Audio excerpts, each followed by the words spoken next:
أعوذ بالله من الشيطان الرجيم. أعوذ بالله من الشيطان الرجيم. بسم الله الرحمن الرحيم. بسم الله الرحمن الرحيم.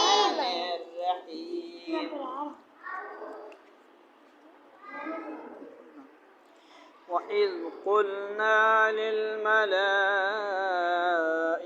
اسجدوا لآدم فسجدوا إلا إبليس قلنا للملائكة اسجدوا لآدم فسجدوا إلا إبليس قال أأسجد لمن خلقت طينا قال أأسجد لمن خلقت طينا قال أرأيتك هذا الذي كرمت علي لئن أخرتني إلى يوم القيامة لأحتنكن ذريته قال أرأيتك هذا الذي كرمت علي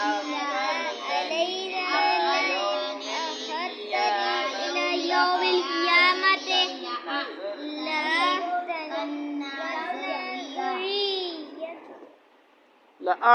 لأحتنكن ذريته إلا قليلا لأحتنكن ذريته إلا قليلا قال اذهب فمن تبعك منهم فإن جهنم جزاؤكم جزاء موفورا قال اذهب فمن تبعك منهم فإن جهنم جزاؤكم جزاء موفورا واستفزز من استطعت منهم بصوتك وأجلب عليهم بخيلك واستفزز من استطعت منهم بصوتك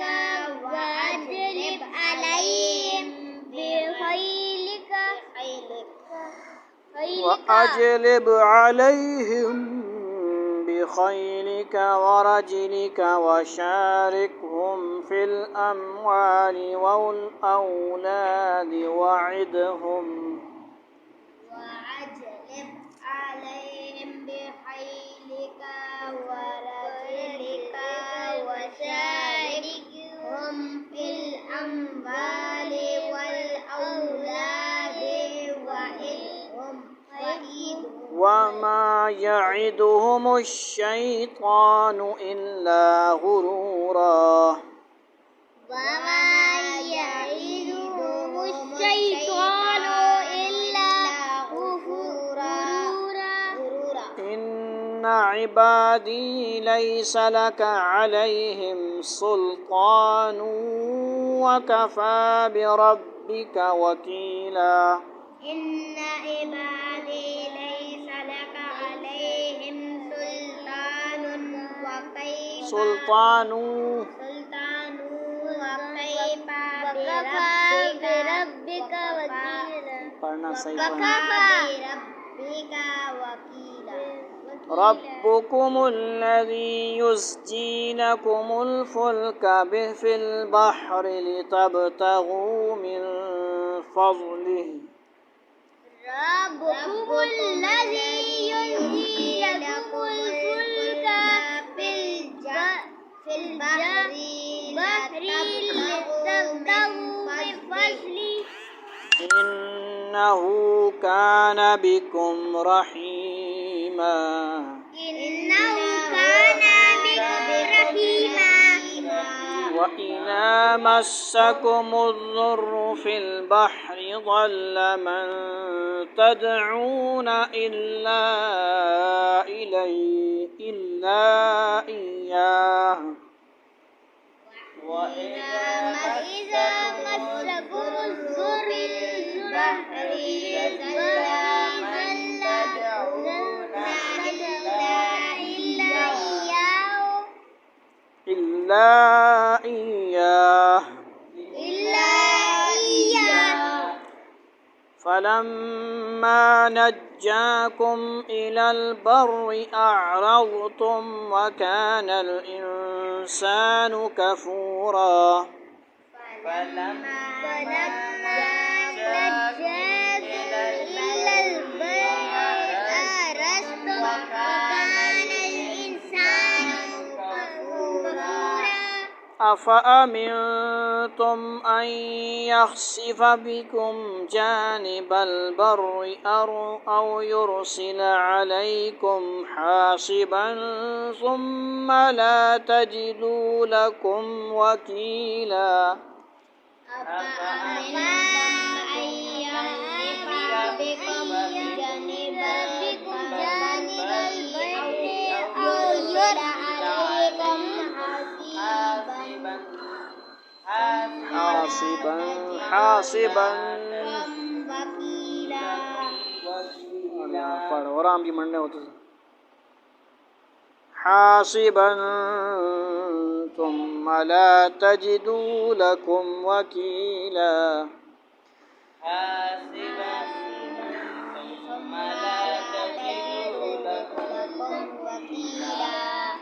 أم أمنتم أن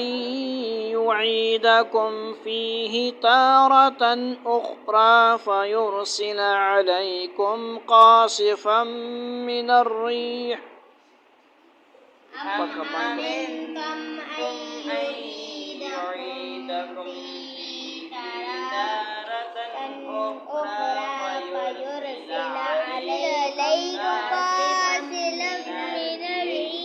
فيرسل عليكم قاصفا من الريح فيغرقكم بما كفرتم ثم لا تجدوا لكم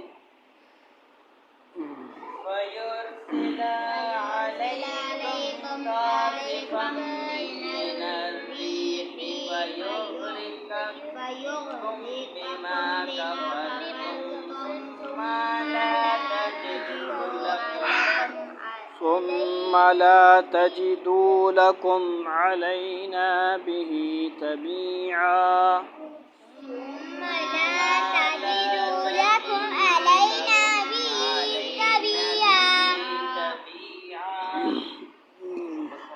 ولقد كرمنا بني آدم وحملناهم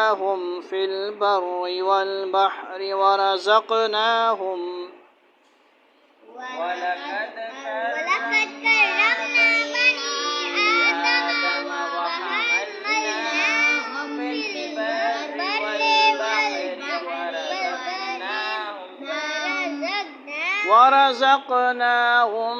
من الطيبات وفضلناهم على كثير ممن خلقنا تفضيلا ورزقناهم من الطيبات وفضلناهم على كثير ممن خلقنا تفضيلا يوم ندعو كل أناس بإمامهم فمن أوتي كتابه بيمينه فأولئك يوم ندعو كل أناس بإمامهم فمن أوتي كتابه بيمينه فأولئك يقرؤون كتابهم ولا يظلمون فتيلا فأولئك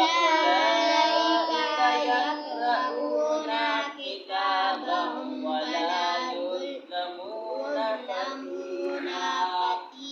ومن كان في هذه أعمى فهو في الآخرة أعمى وأضل سبيلا ومن كان في ومن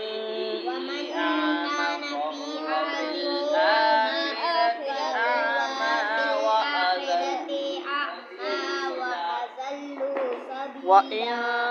كادوا ليفتنونك عن الذي أوحينا إليك لتفتري علينا غيره وإن كادوا ليفتنونك عن الذي أوحينا إليك لتفتري علينا غيره وإذا لاتخذوك خليلا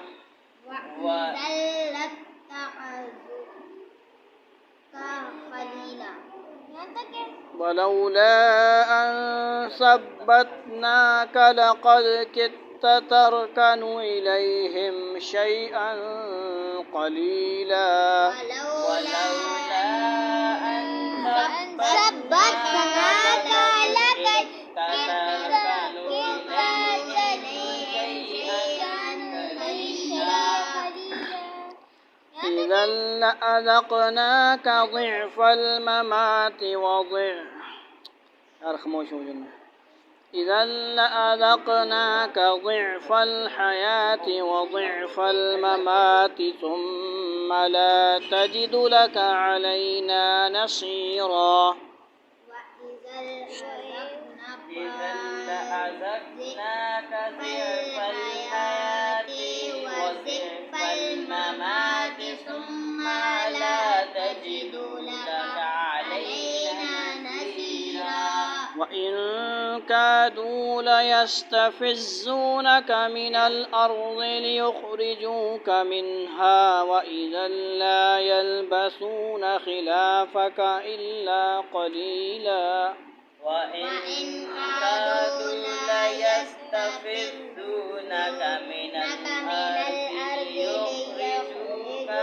منها وإذا لا يلبثون خلافك إلا قليلا سنة من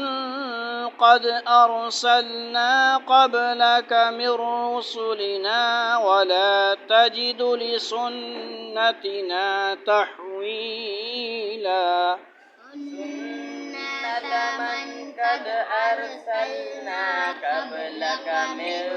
رسلنا ولا تجد لسنتنا تحويلا صدق الله العظيم.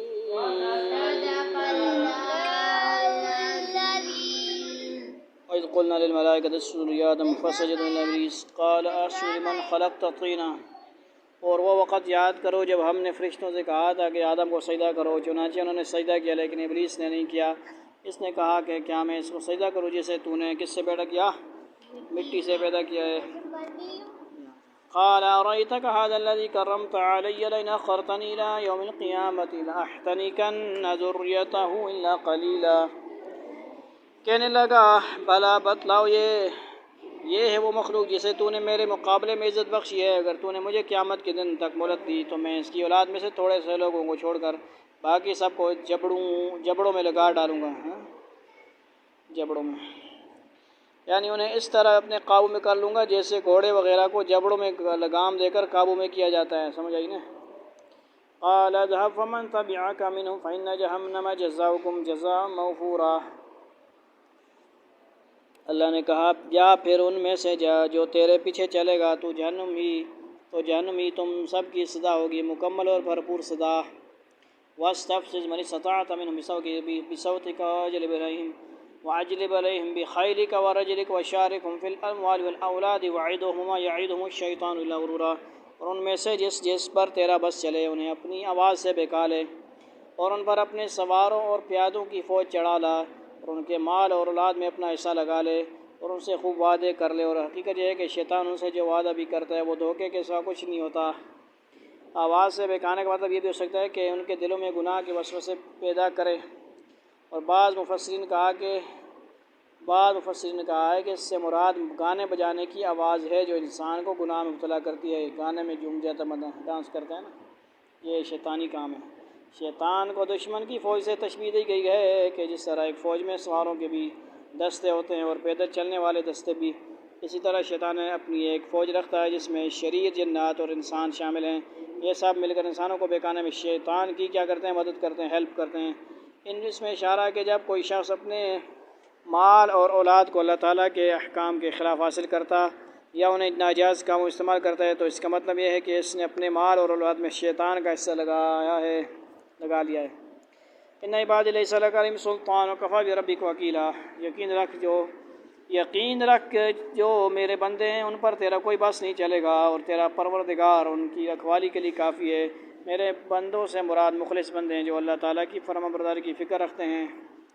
ربکم الذی یزجی لکم الفلک فی البحر لتبتغوا من فضلہ انہ کان بکم رحیما، تمہارا پروردگار وہ ہے جو تمہارے لیے سمندر میں کشتیاں لے چلتا ہے تاکہ تم اس کا فضل تلاش کرو، یقیناً وہ تمہارے ساتھ بڑی رحمت کا معاملہ کرنے والا ہے۔ وَإِذَا مَسَّكُمُ الضُّرُّ فِي الْبَحْرِ ضَلَّ مَن تَدْعُونَ إِلَّا إِيَّاهُ فَلَمَّا نَجَّاكُمْ إِلَى الْبَرِّ أَعْرَضْتُمْ وَكَانَ الْإِنسَانُ كَفُورًا، اور جب سمندر میں تمہیں کوئی تکلیف پہنچتی ہے تو جن دیوتاؤں کو تم پکارا کرتے ہو وہ سب غائب ہو جاتے ہیں، بس اللہ رہ جاتا ہے۔ اللہ پھر جب اللہ تمہیں بچا کر خشکی تک پہنچا دیتا ہے تو تم منہ موڑ لیتے ہو، اور انسان بڑا ہی ناشکرا ہے۔ سمجھ آئی نگال جہاز تلے لے میں ناتے وات اللہ پلوینے ہو افامنتم ان یخسف بکم جانب البر او یرسل علیکم حاصبا ثم لا تجدوا لکم وکیلا، تو کیا تمہیں اس بات کا کوئی ڈر نہیں رہا کہ اللہ تمہیں خشکی کے ایک حصے میں دھسا دے یا تم پر پتھر برسانے والی آندھی بھیج دے اور پھر تمہیں اپنا کوئی رکھوالا نہ ملے؟ ام امنتم ان یعیدکم فی تارۃ اخری فیرسل علیکم قاصفا من الريح فیغرقکم بما کفرتم ثم لا تجدوا لکم علینا به تبیعا، اور کیا تم اس بات سے بھی بے فکر ہو گئے ہو کہ وہ تمہیں دوبارہ اسی سمندر میں لے جائے، پھر تم پر ہوا کا طوفان بھیج کر تمہاری ناشکری کی سزا میں تمہیں غرق کر ڈالے، پھر تمہیں کوئی نہ ملے جو اس معاملے میں ہمارا پیچھا کر سکے، یعنی اس معاملے میں نہ کوئی ہم سے کسی قسم کی باز پرس کر سکتا ہے کہ ہم نے ایسے لوگوں کو کیوں ہلاک کیا، اور نہ کوئی ہمارے فیصلے کو ٹالنے کے لیے ہمارا پیچھا کرنے کی طاقت رکھتا ہے۔ وَلَقَدْ كَرَّمْنَا بَنِي آدَمَ وَحَمَلْنَاهُمْ فِي الْبَرِّ وَالْبَحْرِ وَرَزَقْنَاهُمْ مِنَ الطَّيِّبَاتِ وَفَضَّلْنَاهُمْ عَلَىٰ كَثِيرٍ مِّمَّنْ خَلَقْنَا تَفْضِيلًا، اور حقیقت یہ ہے کہ ہم نے آدم کی اولاد کو عزت بخشی ہے اور انہیں یرحمک اللہ، اور انہیں خوشی اور سمندر دونوں میں سواریاں مہیا کی ہیں، اور ان کو پاکیزہ چیزوں کا رزق دیا ہے، اور ان کو اپنی بہت سی مخلوقات پر فضیلت عطا کی ہے۔ اس کو آگے یوم ندعو کل اناس بامام فمن اوتی کتابہ بیمینہ فاولئک یقرؤون کتابهم ولا یظلمون فتیلا، اس دن کو یاد رکھو جب ہم تمام انسانوں کو ان کے اعمال ناموں کے ساتھ بلائیں گے، پھر جنہیں ان کا اعمال نامہ دائیں ہاتھ میں دیا جائے گا تو اپنے اعمال نامے کو پڑھیں گے اور ان پر رشوت برابر بھی ظلم نہیں ہوگا۔ ومن کان فی ہذہ اعمی فهو فی الآخرۃ اعمی واضل سبیلا، اور جو شخص دنیا میں اندھا بنا رہا وہ آخرت میں بھی اندھا بلکہ راستے سے اور زیادہ بھٹکا ہوا رہے۔ یہاں اندھا ہونے سے مراد یہ ہے کہ وہ دنیا میں حق کو دیکھنے سے محروم رہا، چنانچہ وہ آخرت میں بھی نجات کا راستہ نہیں دیکھ سکے گا۔ یہاں سے اندھا ہونے سے مراد دل کا اندھا ہونا ہے، سمجھ آئی؟ ہدایت سے اندھا ہونا، گمراہی کی طرف جو بندہ جاتا ہے۔ وَإِن كَادُوا لَيَفْتِنُونَكَ عَنِ الَّذِي أَوْحَيْنَا إِلَيْكَ لِتَفْتَرِيَ عَلَيْنَا غَيْرَهُ وَإِذًا لَّاتَّخَذُوكَ خَلِيلًا، اور اے پیغمبر جو وہی ہم نے تمہارے پاس بھیجی ہے یہ کافر لوگ تمہیں فتنے میں ڈال کر اس سے ہٹانے لگے تھے تاکہ تم اس کے بجائے کوئی اور بات ہمارے نام پر گھڑ کر پیش کرو، اور اس صورت میں یہ تمہیں اپنا گہرا دوست بنا لیتے۔ تو یہ آگے نا تصویر بڑھا گئے سی آپ سے بدنامی ہو سی۔ اچھا تھوڑا سا دور رہیں۔ وَلَوْلَا أَن ثَبَّتْنَاكَ لَقَدْ كِدتَّ تَرْكَنُ إِلَيْهِمْ شَيْئًا قَلِيلًا،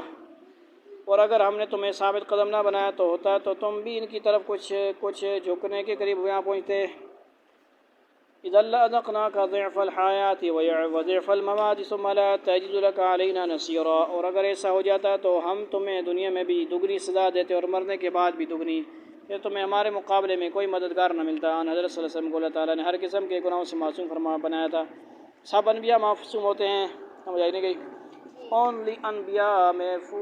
معصوم ہوتے ہیں، اس کے علاوہ کوئی معصوم نہیں ہو سکتا، نہ کوئی امام، نہ کوئی صحابہ کرام کے بارے میں محفوظ عن الخطا عقیدہ ہے، اور انبیاء کرام علیہ السلام کے بارے میں کیا عقیدہ ہے؟ معصوم عن الخطا،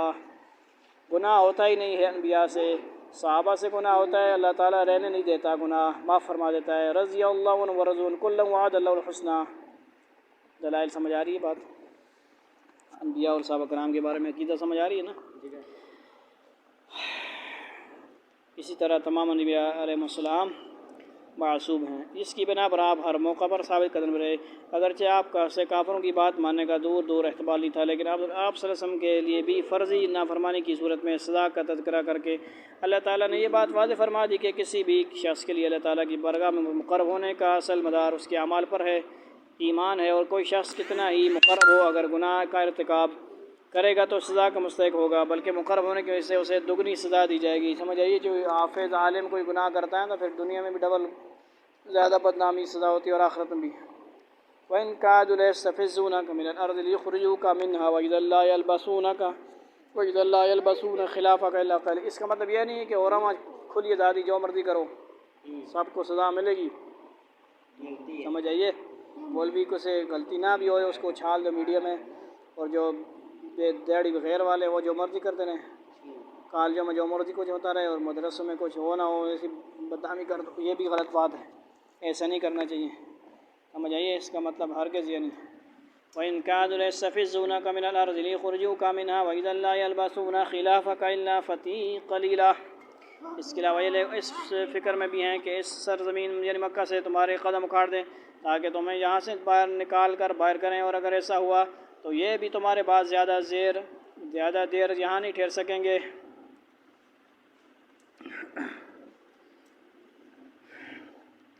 یعنی آپ صلی اللہ علیہ وسلم کے مکہ مکرمہ سے ہجرت فرمانے کے بعد یہ کافر لوگ بھی مکہ مکرمہ میں زیادہ عرصہ نہیں رہ سکیں گے، چنانچہ ایسا ہی ہوا کہ ہجرت کے 8 سال بعد مکہ مکرمہ فتح ہو گیا، اور 9ویں سال تمام کافروں کو یہاں سے نکل جانے کو حکم مل گیا۔ اس کی تفصیل سورہ توبہ کے شروع میں گزر چکی ہے، انشاءاللہ آئے گی۔ سنت من قد ارسلنا قبلک من رسولنا ولا تجد لسنتنا تحویلا۔ یہ ہمارا وہ طریقہ کار ہے جو ہم نے اپنے پیغمبروں کے ساتھ اختیار کیا تھا جو ہم نے تم سے پہلے بھیجے تھے، اور تم ہمارے طریقے میں کوئی تبدیلی نہیں پاؤ گے۔ وآخر دعوانا الحمد للہ رب العالمین۔ السلام علیکم ورحمۃ اللہ۔